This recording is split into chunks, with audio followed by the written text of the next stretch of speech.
Salut à tous, c'est Shorty pour l'Oxymore et aujourd'hui j'ai le plaisir de recevoir Flo.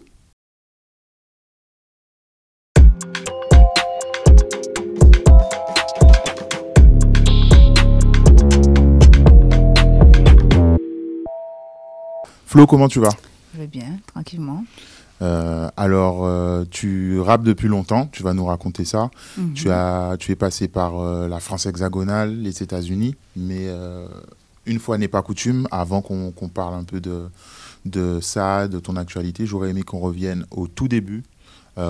C'était quoi tes premiers contacts avec la musique? Ok. Déjà, merci pour l'invitation. Tu Avec sais que je plaisir. suis une fan de l'Oxymore, donc big up pour le travail, encore Merci une fois. beaucoup. Je réitère parce que c'est super important. Et écoute, moi, j'ai touché à la musique d'abord avec le piano, formation classique, petite quoi, pendant 6 ans. Et puis sinon, mon influence est plutôt le jazz, avec mon Ok. père donc qui était pianiste, enfin qui joue au piano, après c'est encore pianiste, mélomane, jazz. Donc beaucoup de CD jazz, beaucoup de vinyle, musique afro-américaine en général, donc jazz, blues, R&B, soul. Donc c'est plutôt ça qui m'a bercée vraiment Et petite. tu aimais déjà? Parce que des fois, quand on est plus jeune, on est un peu pas dans le rejet, mais on se dit que c'est les Ouais. musiques des vieux, tout Non, ça. je kiffais. Tu Je kiffais déjà. kiffais bien parce que il a amené ça bien comme il faut. Il aimait aussi un peu geek, donc il aimait bien le bonne hi-fi, des bonnes enceintes. Mhm. Et aussi, il faisait pas mal de jam session quoi, avec ses potes et tout. Donc, il y avait le jazz, mais il y avait aussi, c'était jazz créole, salsa. Il jouait des trucs gros cas, piano, guitare, basse. Donc, quand même, pas des grands musiciens, mais j'ai envie de dire, voilà, Il y avait l'ambiance déjà aussi musicale, une petite. fibre. Ouais, voilà, Ok. clairement. Et aujourd'hui, alors, tu es pratiquante de hip-hop, de la Mhm. culture d'une manière générale, pour ça que j'ai utilisé vraiment pratiquante. Mais à quel moment cette culture-là est arrivée et par quel moyen? Est-ce que c'était directement le rap ou d'autres disciplines? Alors, j'ai commencé en rentrant en rap jeu là, quatrième Mhm. au collège là. Mais avant ça, effectivement, depuis la sixième, cinquième, un petit peu avec mon frère. Donc, on a un duo fraternel qui existe Mhm. toujours, Incognito. Donc, c'est Enigma et Sista Flo à l'époque. Et moi, j'étais en fait très raga. J'ai D'accord. commencé plus par le raga. J'avais un autre nom que je ne vais pas dire. J'avais deux autres noms que je ne vais pas dire. Mais donc, j'ai commencé par ça. J'ai toujours voulu être chanteuse reggae un peu plus. Mhm. Et Avant c'est Sista Flow même. avant Sista Flow. Ok. Et c'est mon frère qui a commencé à m'amener du hip-hop. Mhm. Et par des voyages linguistiques aussi, je me suis intéressée à la culture américaine, afro-américaine. Donc, je suis rentrée un petit peu là-dedans. Mais c'est vraiment mon frère avec les sons qu'il récupérait de DJ, des trucs comme ça. Donc, Tribe Called Quest, plutôt les sons US, quoi. Mhm. Que j'ai commencé à tomber amoureuse du hip-hop, mais j'ai commencé vraiment avec du raga. J'avais Mhm. des toasts et tout, j'étais... Voilà. Ouais, Mais chez moi, dans ma chambre... en réalité, beaucoup de gens, hein, parce que c'était très lié dans les années 90 et tout. Et Yeah. pareil, moi, je me sens concerné. En tout cas, j'ai Exact, commencé les Tontons exact. David, des choses comme ça. C'est ça. Le raga français. Raga français, raga martiniquais, bien Mhm. sûr. Et à quel moment tu as commencé du coup à pratiquer vraiment? À te dire, je vais participer à cette culture, je vais être active. Ouais, donc comme je disais, donc l'influence des petites trouvailles. Mhm. Ensuite, on a fait des voyages linguistiques, donc aux États-Unis. Donc là, j'ai commencé à vraiment rentrer dans le truc. Et en quatrième, ouais, comme j'ai dit, hein, au milieu du collège à peu près, là, je commence vraiment à m'enregistrer sur des cassettes, Mhm.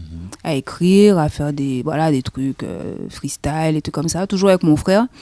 Et donc, je deviens vraiment Sista Flo en quatrième au collège avec Kylian et Mike. Mike, c'était Pakajok à l'époque. Ils avaient un groupe et je traînais avec eux et je cherchais un nom. Voilà, et Kylian, c'est avec lui vraiment que j'ai commencé à écrire. Nathanaël, il s'appelle Nat. Et je lui disais, bon, trouve-moi un nom, trouve-moi un nom. Il m'a dit, ah, Sista, je lui faisais chier avec ça. Et puis il m'a dit, bon, t'as le flow, Sista Flow. Et voilà, c'est comme ça que c'est venu. Et donc voilà, c'est vraiment le collège, ouais, cette période-là, quoi. Et à ce moment-là, alors jusqu'à aujourd'hui, vraiment dans le rap, il y a moins de femmes. Mhm. Est-ce qu'à ce moment-là, tu avais des homologues féminines? Comment ça se passait? Est-ce que tu étais intégrée normal? Comment ça se passait pour toi?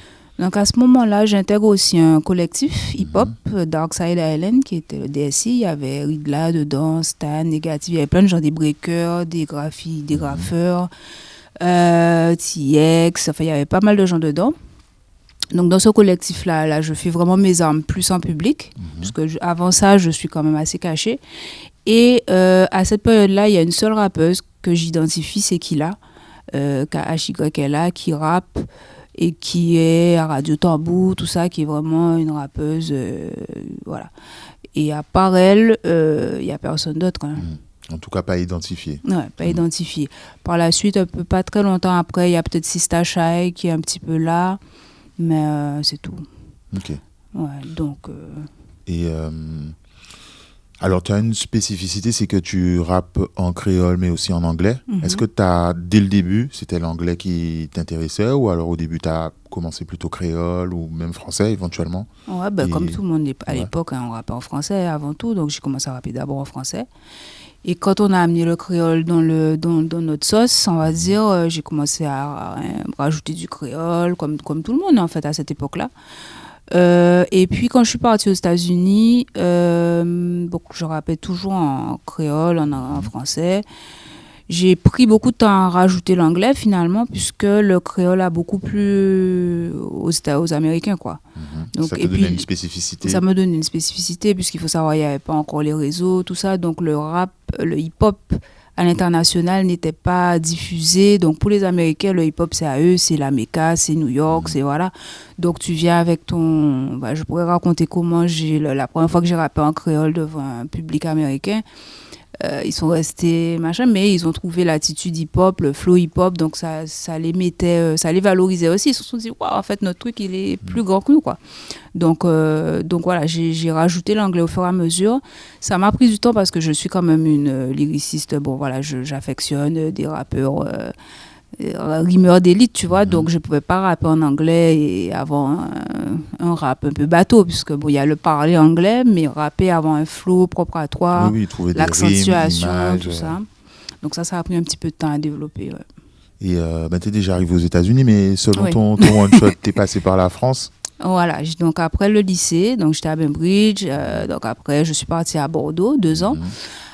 Bordeaux, donc j'ai voulu toujours avec mon frère qui était là-bas aussi, avec d'autres crews aussi, donc j'étais pas encore en mode flow, solo et tout. Et notamment, on a fait, il y avait les soirées étudiantes, les freestyles, sur les vinyles, freestyle. Et on a fait la première partie du Science Super Crew à Barbé. Donc ça, c'était une date assez intéressante. Il y avait Stargy, il y avait mon frère Enigma et Café. C'était un collectif, encore une fois, avec plein de rappeurs. Voilà. Donc ça, c'était super cool. Justement, tu me fais la passe. Alors, tu es, disons, intégré au microcosme rap créole. Ouais. Notamment, tu me diras si c'est la bonne période, si c'est après, mais la tendance, on va dire, Kako Music, qui a été, on va dire, initiée par Exos, mais il y a des artistes comme Dominique Coco qui disent en faire partie et tout ça. Est-ce que tu peux nous parler de ça, donc du coup, Kako Music, et du lien un peu avec les autres rappeurs créoles? Ok. Donc, le mouvement Kako, on va dire, arrive quand même bien après. Pour moi, en tout cas, ouais, bien après. Cette période-là, c'est plus le Karaoke. D'accord. Donc, hip-hop Guada, on va dire que tu as les sound systems et les gros groupes, quoi. Fondation hip-hop Guada, No Clan, Guada Nostra, le Chom, voilà. Et moi, mon école, c'est le Karaoke. Donc, par rapport à Doupsis, qui était mon DJ officiel, mon DJ à vie, et qui est le DJ du Karaoke Raku. Donc par rapport à lui, j'intègre un peu, je suis associée au Karaoke Raku de cette manière. Et à Bordeaux, par exemple, Mano, qui s'appelait Tismé à l'époque, ou Stargy, ils viennent souvent. Mano habitait à Bordeaux, mais Stargy venait souvent aussi à Bordeaux. Et c'est comme ça qu'on se retrouve à faire des freestyles, à se retrouver, à faire des scènes ensemble. D'accord. À ce moment-là, il y a déjà des ambitions de projets, de CD, d'albums? Alors moi, c'est vrai que j'ai toujours eu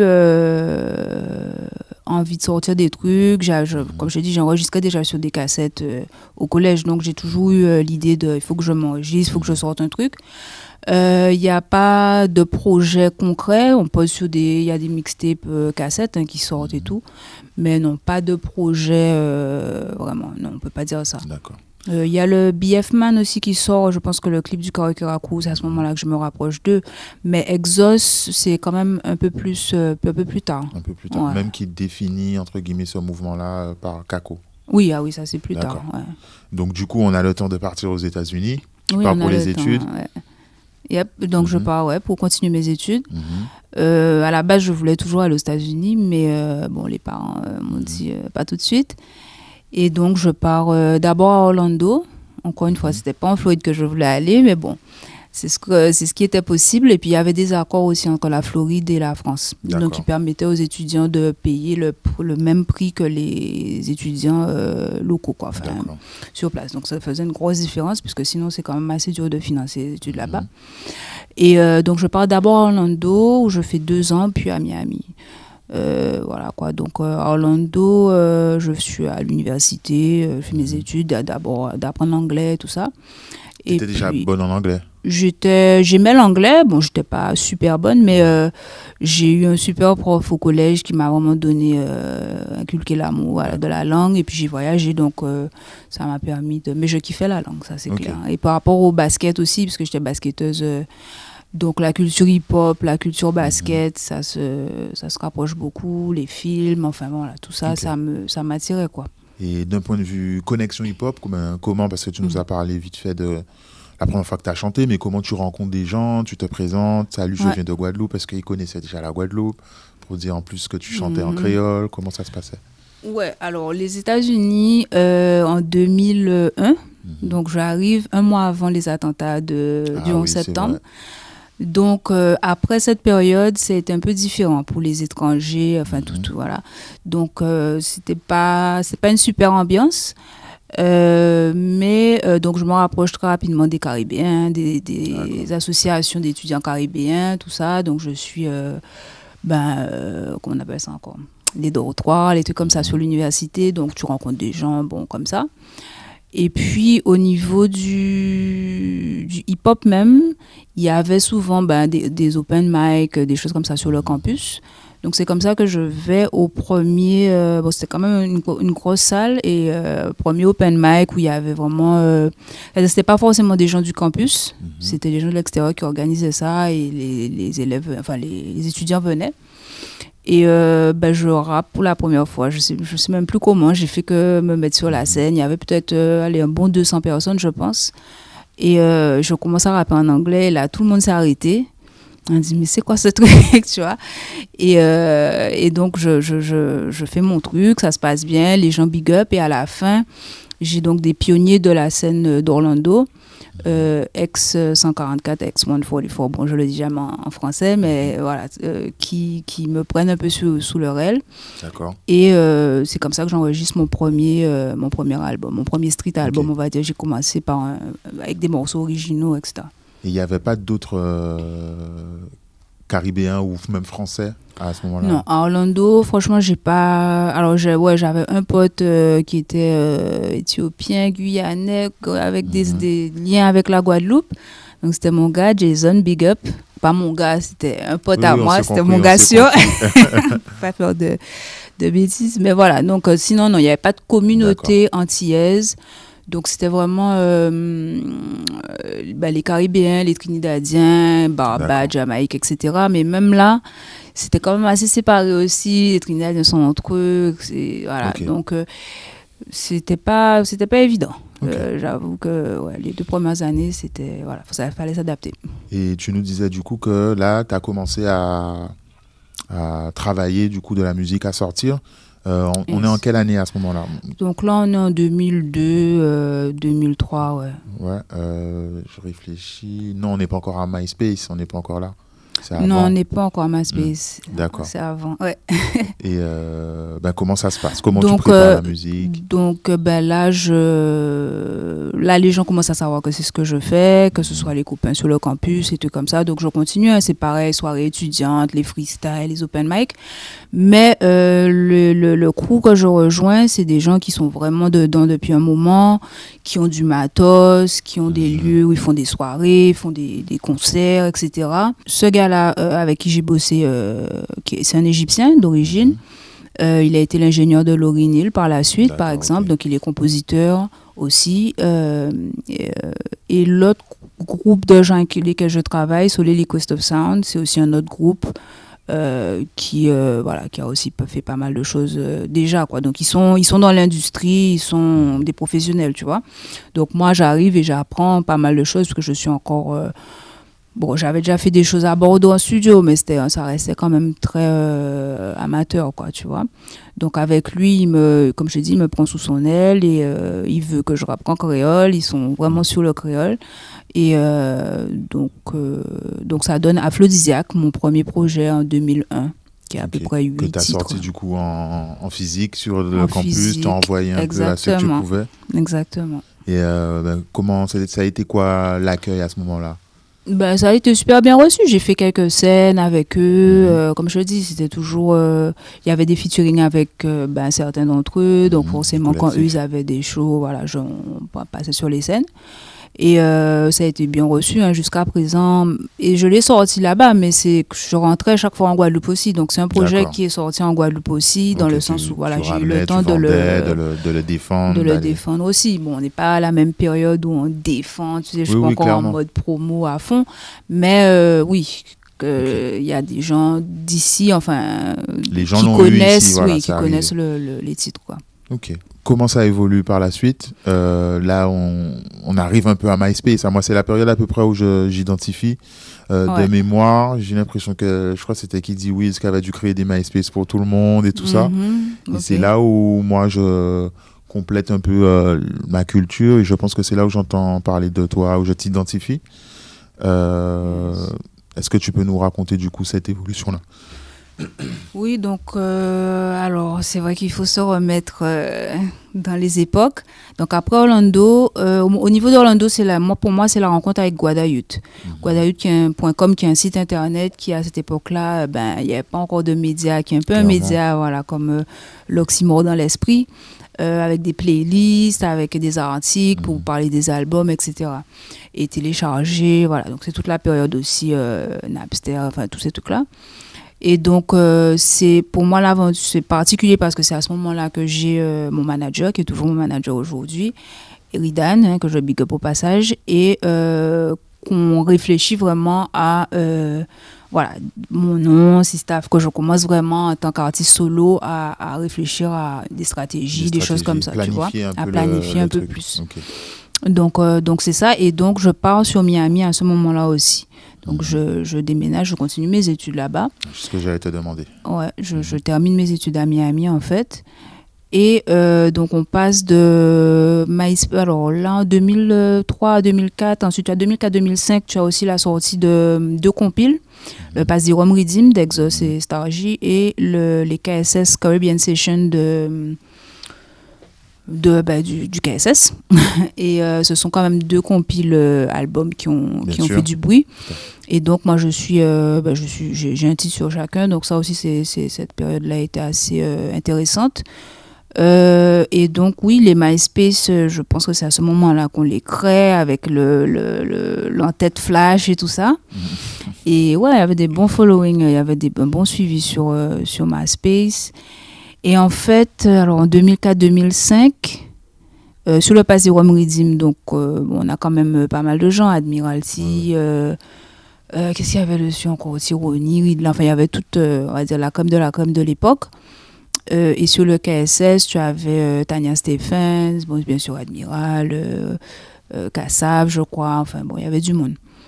Et donc, ça me permet d'être un petit peu plus visible par tout le monde en Guadeloupe à cette période-là, quoi. Ensuite, donc en 2007, Alors en 2000, est-ce que je sors une autre mixtape entre-temps? Donc après, c'est la période des mixtapes. Ouais. Donc je sors pas mal de mixtapes. J'en ai sorti 3 ou 4 en total, D'accord, ok. je crois. Je savais pas. Ouais, The Lost Flows, Free My Flow de mixtape et Endangered Species. Donc ouais, j'en ai sorti 3 Ok. d'affilée, donc avec des DJ, etc. Et en 2007, c'est là où j'ai les BET Pop Awards, Ça la allait être ma Cypher, question. voilà. Donc, est-ce que tu peux nous raconter ça? Donc, Ouais. pour les plus jeunes, alors, au BET Awards, donc il y a des cyphers qui sont organisés, des freestyles avec voilà. plusieurs artistes, et tu y as participé. Tu dis Exact. aussi dans certains morceaux, tu es la première artiste francophone, c'est ça, à C'est ça, participer. ouais. Est-ce que tu peux nous raconter ça? Comment tu es arrivé là? Et nous raconter, hein, tout simplement. Ouais. Enfant des îles, représente pour les Antilles. Je vis le rêve américain, plus de chaînes dans les chevilles, plus de plomb dans la tête. Mon flow pète comme un fusil. 9 mm sur la scène, y'a un souci. Donc, encore une fois, c'est avec Guadayut, c'est mon manager qui avait eu quelqu'un à BET Jazz qui avait su que voilà, il cherchait des artistes internationaux pour être dans les cyphers, donc les freestyles, comme tu disais. Puisque en fait les BET Awards, donc la cérémonie, au départ il n'y avait que les BET Awards, il n'y avait pas les BET Pop Awards. Donc en 2007 le show BET Pop Awards, c'est la première fois qu'il y a ce show là. D'accord. C'est aussi la première année qu'il y a les cyphers qui existent toujours. Oui, je crois que Kalash a participé quelques années après, ouais, voilà. etc. Enfin, ouais, ça fait déjà quelques années. Donc, si tu veux, c'est tout à fait nouveau. Et ils cherchent. Avant, il y avait vraiment l'aspect international. Je ne sais plus si maintenant, ils font des cyphers qu'avec des artistes de différents marchés. Je ne sais plus. Je sais pas. Depuis comment Kalash, ça moi, j'ai pas suivi pour le coup, parce Voilà. qu'il y avait pas on n'était pas représenté, donc. C'est donc ça, voilà. c'est ça. Donc, si tu veux, on leur propose mon MySpace. Donc, c'est mon MySpace qui a plu et ils ont dit, OK, Banco, si elle peut venir. Et donc, je reçois un appel de la production de BET, Collins Entertainment, voilà, qui m'appelle, qui me dit, c'est bon, tel jour à New York, il faut partir, vos billets, vos informations. Comment tu nanana. racontes ça un peu froidement? Comment toi tu te sens? Il y a BET qui te Non, contacte? c'est clair. Non, mais c'était ouf, c'était ouf. En plus, j'avais pas encore développé. Voilà, comme je te dis, je suis à l'école, je suis pas en mode, bon, même si le rap, ça a toujours été quelque chose que j'ai envie de faire une carrière, machin, mais artistiquement, bon, on se rend pas compte maintenant, un artiste guadeloupéen peut se projeter dans C'est un vrai. Admiral, dans un Kalash, etc. Mais à l'époque, on n'avait pas de, ça restait un hobby, quoi, une activité un petit peu annexe. Et donc, oui, donc quand je reçois l'appel, c'est waouh, voilà, on a envoyé le MySpace, il y a des chances mais l'appel direct comme ça, et je crois quelques jours après, enfin une semaine après, certainement, je dois prendre l'avion, donc j'y vais. Et c'est tourné donc à New York, dans les studios D&D Studios, qui n'existent plus, mais qui sont des studios d'anthologie, on va dire, où c'était les studios de DJ Premier, donc le DJ qui mixait enfin pas le projet, mais voilà, l'événement. Et c'est là où Biggie a enregistré, Nas, Guru, enfin voilà, tous les gros classiques du hip-hop ont été enregistrés là. Donc ça faisait quelque chose, tu vois, c'est à Manhattan, au dernier étage, un truc comme ça. Et toi qui documentes beaucoup, j'ai pas retrouvé de vidéos ou de photos de ce jour-là ou tout ça. T'as pas eu. Donc la Cypher, elle existe. C'est pas sur ta chaîne YouTube?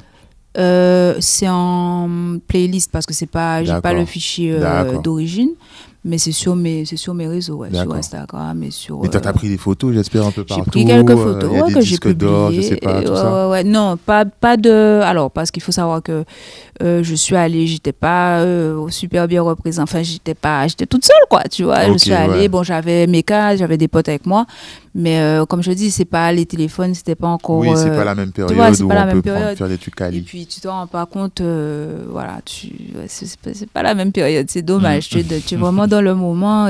Mais j'ai des photos avec, donc dans ma cypher, il y avait Cassidy, Joel Ortiz et Raskas qui est un monstre lyrical de la West Coast. Cassidy qui est un freestyler, un lyriciste, voilà, à l'époque super respecté à New York, et Joel Ortiz qui venait de signer aussi avec Dr. Dre. Donc voilà, donc moi j'arrive avec des gros monstres, comme je le dis, du micro, donc c'était assez flippant, pour être honnête. Et donc voilà, mais bon, comme je rappais en français, donc je faisais mon truc, et puis ça s'est super bien passé, les gars étaient sympas. T'avais fait en français du coup? Ils avaient demandé en français, ouais. Ah, ok. Ils avaient demandé, donc voilà. Okay. Et après, j'ai eu l'opportunité de parler un peu avec DJ Premier, d'être au studio avec lui, tout ça, de lui parler de la Guadeloupe. Et donc c'était cool. Il était content de savoir qu'il avait beaucoup de fans en Guadeloupe, parce que tous mes potes, bien sûr, c'est la base, on va dire, DJ Premier. Et puis bon, voilà quoi. Donc, et après, donc, je retourne à Miami. Et il y a eu la cérémonie même. Donc là, je suis invitée à la cérémonie. Je suis allée, c'était à Atlanta. C'est l'année où T.I. avait eu toutes ces affaires. C'est ce que je vais te demander, c'est 2007, tu m'as dit? C'est 2007, ouais. Donc c'était une soirée un petit peu tendue, tu vois. Et il passe le freestyle, donc du coup, pendant la cérémonie, et là, les gens regardent. Donc, t'as Buster Rhymes devant moi, il y avait, comment il s'appelle, les présentateurs de 106 & Park, Twister qui était pas loin de moi aussi. Et voilà, quoi, tous les gens qui te regardent. Et puis, quand c'est passé, c'était traduit en anglais, donc il y a eu quand même des réactions assez cool pendant mon passage. Et donc, une super expérience. Et au retour, j'ai voyagé avec Flo Rida, justement, qui retournait à Miami et tout. Et il me dit, mais où est ton entourage? Tu es là. Bon, j'étais juste avec une personne, tu vois. Il me dit, ah ouais, c'est toi que j'ai vu sur... Donc, non, il était super impressionné de voir que, voilà, petit Flo qu'il a, j'avais fait mon chemin, voilà, petite étudiante. Donc, il était super cool. Ok. Après cet épisode, du coup, tu me dis, mais j'ai l'impression que tu travailles du coup en premier album, vraiment. Je sais pas si tu l'appelles comme ça. Oui, donc après quand même les BET Awards, BET Pop Awards, c'est vraiment la période de Miami. Donc c'est là où je développe mon anglais. Plus, donc surtout, j'avais sorti de Lost Flows mixtape avec Doopsy, il y avait Chris dessus, etc. Mais c'était Free My Flows a mixtape avec DJ Epps qui est un des plus gros DJ de Miami, qui est un DJ signé avec G-Unit et Shadyville. Et donc, il représente les artistes G-Unit à Miami. Donc, par exemple, 50 Cent, enfin eux tous, quoi. Sachant qu'on est à Miami et que c'est au moment où Rick Ross émerge. Et 50 Cent en clash avec Rick Ross. Et moi, c'est mon DJ de Miami, mais qui est... Voilà, donc c'était pas la meilleure période, mais si tu veux, je suis quand même avec ces gars-là. Et DJ Epps, il me prend aussi sous son aile. Et donc, tout juste après les BET Awards, je le rencontre, alors je travaillais au Apple Store, et je le rencontre là, je cherche un DJ, et je le check, et je lui dis, ouais, ben voilà, je cherche un DJ. Il me dit, il regarde sa femme, et il dit, tu penses qu'on devrait l'aider? Elle lui dit, ouais, j'aime bien l'énergie et tout, et il m'aide, il fait le mix. Et après, donc c'est un DJ qui fonctionnait sur pas mal de clubs, et sur South Beach et tout ça. Et qui faisait beaucoup d'open mic aussi, qui a beaucoup œuvré pour les artistes locaux, pour faire des scènes, faire des trucs comme ça. Donc, grâce à lui, je me retrouve à vraiment, faire face au public américain. Et c'est comme ça que j'ai envie de rapper en anglais aussi, puisque je suis déjà dans ce contexte. Mais je commence à en avoir marre, j'ai envie de me faire comprendre, Et comme je traîne avec beaucoup de rappeurs de New York, de Philadelphie, des gars qui sont tout le temps en train de freestyler, donc ça me propulse vers ça et à travailler ma plume en anglais.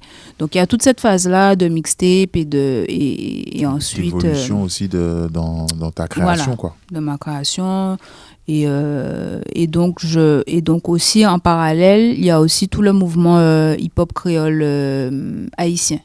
Tu vois, avec lequel j'évolue beaucoup, notamment avec Meka aka Grimaud, Gâteau, tous ces gars-là, je les fréquente régulièrement. Tu vois, on va manger ensemble, etc. Et donc, je travaille parce que moi, en parallèle, je fais des études de marketing, publicité, c'est ça mon background de com. Et donc, j'ai un boulot, je suis stagiaire dans une boîte qui s'appelle OPEM, On Point Entertainment and Marketing, qui a aussi un studio. Et qui à ce moment-là fait toutes les promos street, il n'y avait pas les réseaux, mais c'est street promotion pour Coach Records. Donc à l'époque, il fait Snoop Dogg et Easy, tu vois, Jim Jones, ça toute cette période-là. Pour Green Sleeves, donc tu as pas mal d'artistes comme Anthony B, Buju Banton aussi qui passent. et d'autres, tu vois, mais surtout les labels indépendants comme ça qui viennent faire de la promotion Miami. Donc je me retrouve à faire monter les équipes de la street team, faire un petit peu de design, machin, et en même temps de voir le studio à côté. Donc je fais les deux. Et le boss de cette société, c'est aussi le bras droit de Wyclef. Donc il y a aussi Wyclef qui passe souvent. Il a fait des promos avec les Fujis aussi. Donc tout ça, et DJ Khaled, c'est des gars qui ont évolué avec eux au lycée, quand ils étaient, tu vois. Donc tous ces gens-là passent au studio, je les vois. Cool and Dre, il y avait Johan à l'époque, Epidemic Records, c'est le premier label, les premiers artistes qui sont sortis sur le label Epidemic. Cool and Dre qui ont fait les plus gros, des super gros beats, les compositeurs, Cool and Dre. Donc je traîne pas mal avec tous ces gens-là et avec notamment les Haïtiens. Et donc je suis sur des mixtapes aussi, des mixtapes Créole Connexion et tout comme ça, puisque maintenant c'est cool d'être haïtien, mais à l'époque, à ce moment-là, c'était vraiment, ils ont fait un gros travail pour rendre, j'ai envie de dire, être haïtien cool, quoi. Montrer son drapeau, tout ça, c'était vraiment dur pour eux à l'époque, tu vois. Donc je suis avec des pionniers, on va dire, du hip-hop créole haïtien, et de ceux aussi qui viennent d'Haïti pour des concerts, que ce soit sur les premières parties des festivals de compas et tout comme ça. Donc je suis assez proche de tous ces milieux-là, et donc au final, je chante très riche, quoi. Il y a des artistes un peu de peu partout, des big stars. Ça, j'imagine que ça te motive de ouf. Ouais, ça me motive. Après, comme je dis, c'est des fois tu te retrouves dans des cercles, et si tu es pas prêt à saisir forcément toutes les opportunités, ça peut être une question de confiance. Ça peut être aussi une question donc c'est souvent de la confiance en toi, de te dire que tu es peut-être dans la pièce, tu es la personne la plus prête, et tout le monde en fait te regarde comme ça, mais toi voilà. Donc j'ai pas forcément j'ai fait beaucoup de choses avec ces gens-là, mais je pense que j'aurais pu faire plus. T'as pas saisi toutes les opportunités. J'ai pas saisi toutes les opportunités. Et je faisais beaucoup de choses aussi. J'étais à l'école, je bossais, tout ça. Donc, tu vois, c'était pas non plus mon focus, mon seul focus en tout cas. Mais à ce moment-là, je suis vraiment ambassadrice du hip-hop Guada à Miami, entre autres, aussi à New York, parce qu'on a eu l'occasion de partir avec eux faire à Central Park des prestats aussi, ouais. Et donc, du coup, les Haïtiens m'identifient vraiment comme une rappeuse créole. Ils me big up beaucoup. J'ai eu beaucoup de soutien de cette communauté-là, d'autant qu'aussi je faisais pendant presque une dizaine d'années, j'étais éducatrice de musée aussi, et j'allais dans les écoles. En fait, je faisais pas mal d'ateliers où je chantais. Il y avait des programmes scolaires. Riche quand même, voilà. Il faut tout faire là. J'ai l'impression que je suis en accéléré. Mais voilà, c'était des petites classes. Ça pouvait être aussi des auditoriums de 500 élèves. Donc voilà, les jeunes haïtiens caribéens, j'ai touché latino aussi. Ouais, donc tu étais identifié un peu dans toutes les sphères, en tout cas des créolophones à Miami. Voilà, créolophones, caribéens aussi. Mais c'est vrai que quand tu es de Guadeloupe, tu es de Guadeloupe. Tu vois, c'est-à-dire que... Tu dis ça dans quel sens? Négatif ou positif? Non, c'est-à-dire que, alors, maintenant, disons 2000, à partir après les trucs du BET, 2008, 2009, ok, la Guadeloupe déjà, Martinique un peu plus. Ils vont identifier la Martinique. Bon, la Guadeloupe, déjà, c'est Guadeloupe. On croit que c'est au Mexique, tu vois. Donc, c'est pas très identifiable.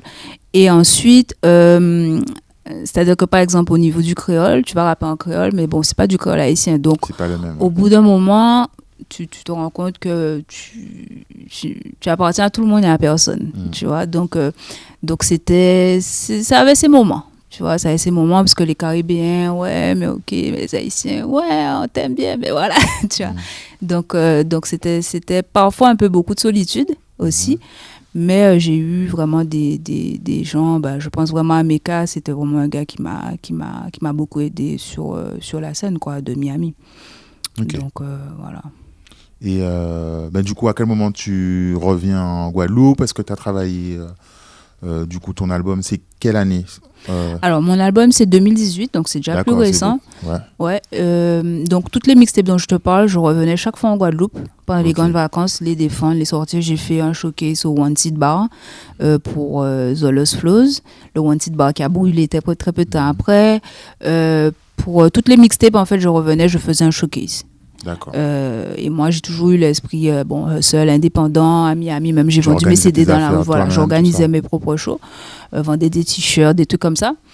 Donc, si tu veux, et ça aussi, c'est, bon, par exemple, quelqu'un comme Chris qui est venu à Miami, on a eu l'occasion, il a connu aussi DJ Epps, on a fait une scène ensemble. Qui me disait souvent que justement tu n'as pas tous les moyens d'un label, mais tu veux être sur plusieurs marchés et que c'est pas évident. Mais c'était difficile pour moi de me dire bon ben je fais le vide et je me focus que sur les USA ou voilà. Et finalement le terrain, on a beau dire, même si aujourd'hui par exemple le monde est ouvert, on est en Guadeloupe et on peut fonctionner partout, c'est vrai, mais ça a ses limites, tu le sais. Quand tu es un artiste, bon, tu des fois obligé d'aller en France pendant un moment ou média aussi, média voilà pour défendre tes affaires sur le terrain, voir les gens, parce que ça reste de l'humain quoi. Donc le fait d'aller en Guadeloupe pendant les vacances, c'était cool, et je faisais un travail et puis ça s'arrêtait tout de suite après, je revenais un an plus tard, donc il y a eu beaucoup d'énergie et finalement bon ben c'était comme si voilà, c'était chaque fois des choses qui démarraient. Ouais, tu devais recommencer à zéro, tu vois. Et aux États-Unis en même temps, j'ai pas tranché complètement pour dire voilà, donc c'était aussi le créole, donc voilà, c'était pas évident. J'ai fait comme j'ai pu, hein, et j'ai un beau parcours, j'ai fait pas mal de choses et je suis super fière de ça.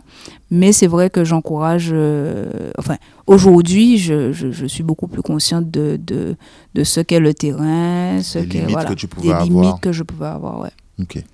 Et donc, tu décides de rentrer à un moment où comment ça se passe? Voilà, donc après toute cette période de mixtape, je suis plus proche d'Exos. Donc, c'est là où tu as le mouvement un peu Kako, pas en 2018, bien avant, où lui, il commence à développer ses compositions, à intégrer donc les musiques traditionnelles de chez nous et d'ailleurs dans les musiques électroniques.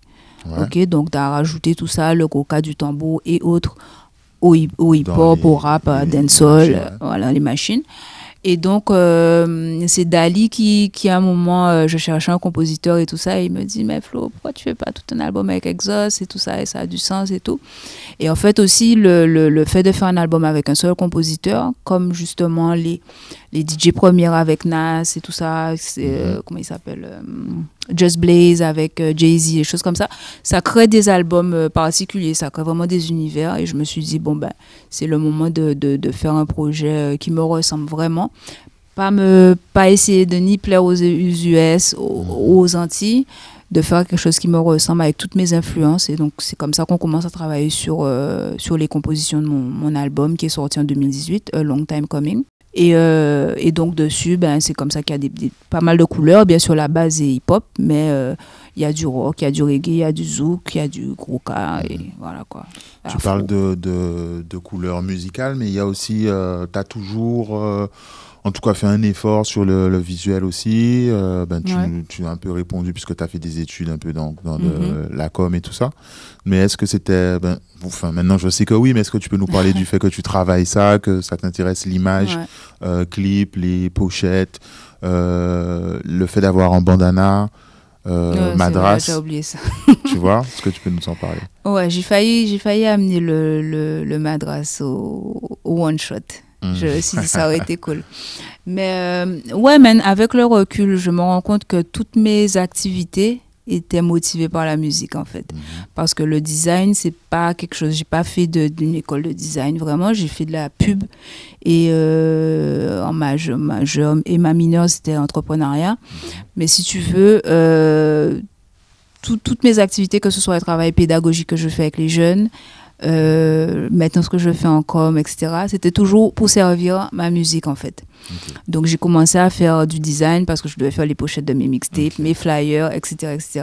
Donc après, je me suis toujours attachée effectivement à l'esthétique des choses que je sortais, que ce soit les covers et tout ça, ou les clips. Notamment parce que je suis une femme, donc j'avais ce besoin, on va dire, de représenter, puisque bon, quand j'ai commencé à rapper, il y avait vraiment un spectre de femmes qui rappent. Il y a beaucoup de femmes qui rappent aujourd'hui, mais les styles sont vraiment très similaires, alors qu'à l'époque, même si c'est des femmes bon, over-sexualisées, on va dire les Lil Kim, Foxy Brown, qui m'ont beaucoup influencé à l'époque, de Flo et tout ça.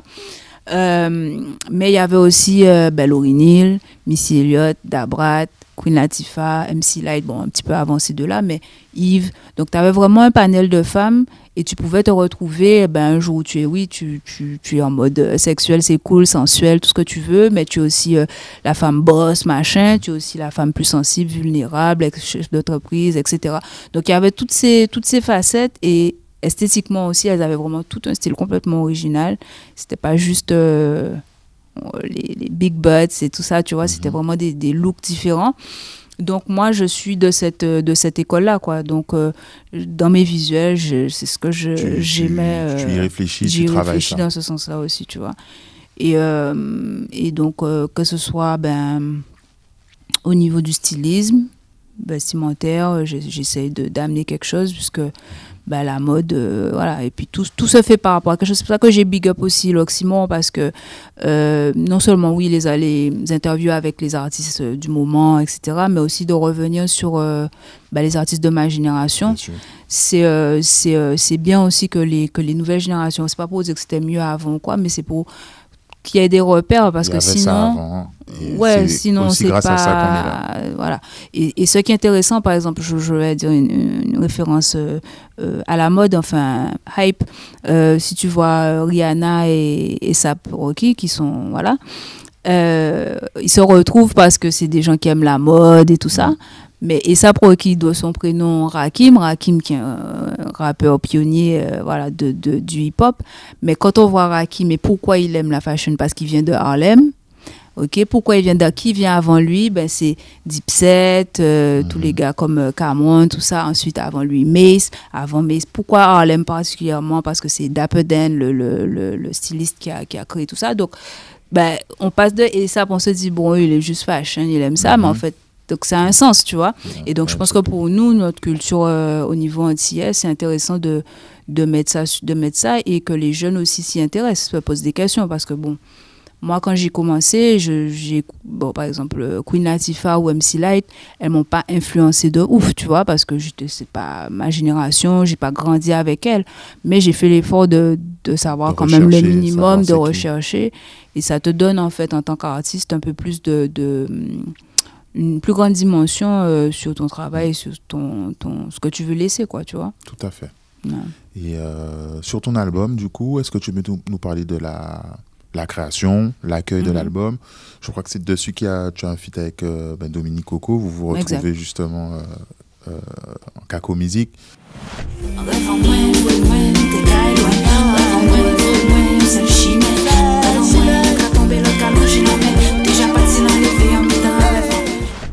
Est-ce que tu peux nous en parler? Ouais, l'album, écoute, on l'a créé, ça nous a pris du temps, on a fait nos petites affaires.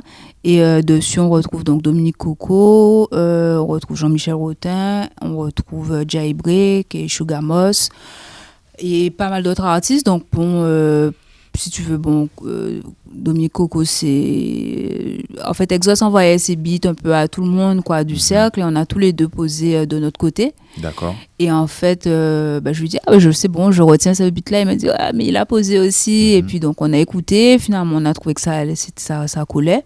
Puisque lui, en fait, c'était un petit freestyle qu'il faisait. Il reprenait les lyrics de Guy Conquête. Donc, c'est ça le refrain. C'est des paroles reprises. Et moi, mon son, c'était un petit son cœur brisé, machin. Et ça allait bien ensemble. Donc, c'est comme ça que ce son-là s'est fait. Et donc, on a mixé l'album en Martinique. Donc tout ça c'est 2018. J'ai fait la pochette en 2017 avec Xavier Dolin sur Paris. C'était une super expérience aussi, studio avec lui pour au niveau des photos, de l'image, encore une fois, le stylisme, les cheveux, j'avais l'afro, etc. Donc c'était assez sympa créativement. Et ensuite c'était la sortie. Et comment tu as financé du coup la production entre les instruments? Je sais pas comment vous avez fonctionné avec Exos, mais comme tu dis toi-même, voyager pour aller faire les photos, voyager pour aller mixer. Alors avec Exos, bon, c'est vrai qu'on a nos arrangements de crew, on va dire, donc c'était plus accessible. Sinon le reste, comme je te dis, je travaillais toujours. Donc en parallèle, je finançais mes propres projets. Rien d'autre que ça. Ok. Donc, billet d'avion, bon voilà, je suis allée en France, j'ai fait mes trucs et j'ai mis de l'argent de côté et puis c'est comme ça que ça s'est fait. Hein. D'accord. Et du coup, on arrive à l'accueil. Ouais. Comment tu l'as défendu? Là, on est déjà dans une ère réseaux sociaux, Oui. Communication, etc. Oui, donc écoute, je l'ai sorti, ça a été plutôt bien reçu. Bon, les interviews sur les médias habituels locaux, de la scène, Mémoire Hack, la FNAC, on a eu l'occasion de faire aussi. Est-ce que j'ai fait j'ai fait un showcase à la Casa, le dernier showcase le dernier show de la Casa avant la fermeture. D'accord. Qui a été bien reçu. Donc là, je recevais plus les médias et du public invité, etc. Des médias invités. D'accord, c'est toi qui avais vraiment organisé pour présenter ton album. Exactement. D'accord. Only you know what's best while you're listening to the world. And I smile on your face, looks more like a smirk. Any nigga with some paper, that's it, it's a flirt. Et ouais, il y avait eu près de 200 personnes, je crois, c'était pas mal. Il y a une petite expérience média avec des iPads, des trucs aussi, du merchandising, tout ça. Donc c'était un live, machine et guitare, percu, choriste, etc. Donc c'était vraiment le premier, on va dire, gros show qui montrait que, ok, je suis là pour rester, quoi, tu vois. Ok, donc, ça nous amène, je crois, on arrive pratiquement au Covid, là, non? Voilà. Ouais. Donc, 2018, et en fait, je suis toujours aux États-Unis. Je ne suis pas encore rentrée en Guadeloupe. Ah, d'accord, je pensais que tu étais déjà rentrée. Ouais, donc je suis venue défendre l'album et je dois repartir. Est-ce que tu l'as aussi défendu, du coup? Pas beaucoup. Non, pas beaucoup, parce que bon, c'était une période particulière aussi au niveau perso. Et donc, quand je suis revenue, je suis en train de préparer mon retour en Guadeloupe. Mais ça a fait un break. Donc, c'est comme si j'ai fait la promo pendant 3 mois en Guadeloupe, on va dire, puis les grandes vacances, en fait. Et ensuite, je pars et je repars pratiquement 1 an. Mais là-bas, j'ai pas l'équipe, j'ai pas les mêmes gens. Donc, j'ai fait des scènes, j'ai fait des petits trucs, mais j'ai pas vraiment poussé le délire. D'autant que le projet était quand même très spécifique. Bon, quoi qu'après, je me suis rendu compte que j'ai pu le défendre aux States par la suite, plus récemment. Et donc, je rentre en Guadeloupe en 2019. Et là, je me dis que je vais reprendre la promo.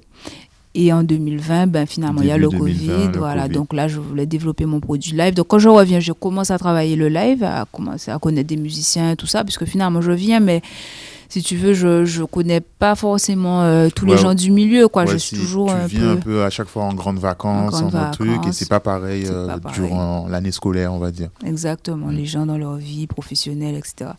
Donc en fin 2019, 2020 le Covid, donc finalement, je développe pas spécialement. Et quand on sort du Covid, là, je me dis c'est la dernière chance un peu de le défendre. Après, ça va être 1 an et demi que c'est sorti. Même plus, même on est à 2 ans. C'est sorti en 2018. Et finalement, j'ai bien fait de continuer à développer le produit live. Et c'est là que je commence la collaboration avec SCK, donc les musiciens Stevie Land, Claudie Durizo et Karim Verger. Et donc, avec eux, on développe un show live de 1h30. Et je commence à faire toutes les dates, tous les lieux qu'il y a en Guadeloupe qu'on connaît, Ewa, le Café Papier, etc. Et donc, à proposer vraiment mon show live et je suis dans le kiff. Que j'ai vu sur ta chaîne YouTube, tu es allé jouer du coup aux États-Unis. Je me rappelle plus. Voilà, en 2022, donc je pars avec eux en Caroline du Nord. Et on va, c'est dans une université. D'accord. C'est des contacts que tu avais conservés? Comment ça s'est passé? Ouais, c'est des contacts qui... donc avant ça, pendant le Covid, j'avais fait des sortes de visio, des classes avec les élèves universitaires. C'est des jeunes qui apprennent en fait Aimé Césaire, qui apprennent la littérature antillaise et haïtienne. Ouais. J'oublie quelle vidéo j'ai vue ces jours-ci qui disait qu'aux États-Unis, c'était limite plus étudié qu'en France. Je sais plus. Ouais. Moi, ces auteurs-là, je les ai lus en anglais. Okay. Je les ai pas lus, voilà. Donc, je les ai connus vraiment là-bas. Et donc, je fais des classes avec eux. J'ai fait 2 ou 3 sessions avec eux. Et là, la chair, la présidente de l'université me dit, on va clôturer ça avec un show. Et ils font venir, j'ai l'opportunité de pouvoir les faire venir aussi. Donc, c'est top de pouvoir jouer aux États-Unis avec des musiciens d'ici. Ça, je ne l'avais jamais fait. Et donc, c'était super. Les gars étaient contents. Voilà, quoi.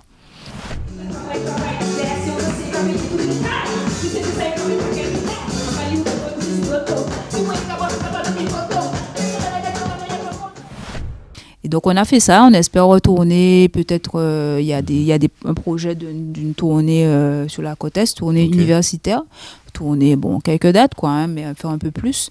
Donc j'essaie de mettre ça en place. Ouais, mais ça reste super intéressant d'aller présenter la musique de chez nous là-bas, un peu partout. Et comme il y a toujours de l'anglais, donc j'arrive à communiquer avec les gens, il y a assez d'anglais et assez de créole pour faire l'équilibre, donc ouais, je suis dans un bon...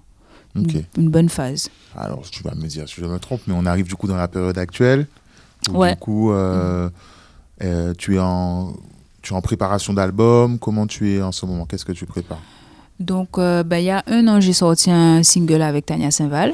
Où la justice faite, spontanéité, ouais, c'est à la vague que ça va faire.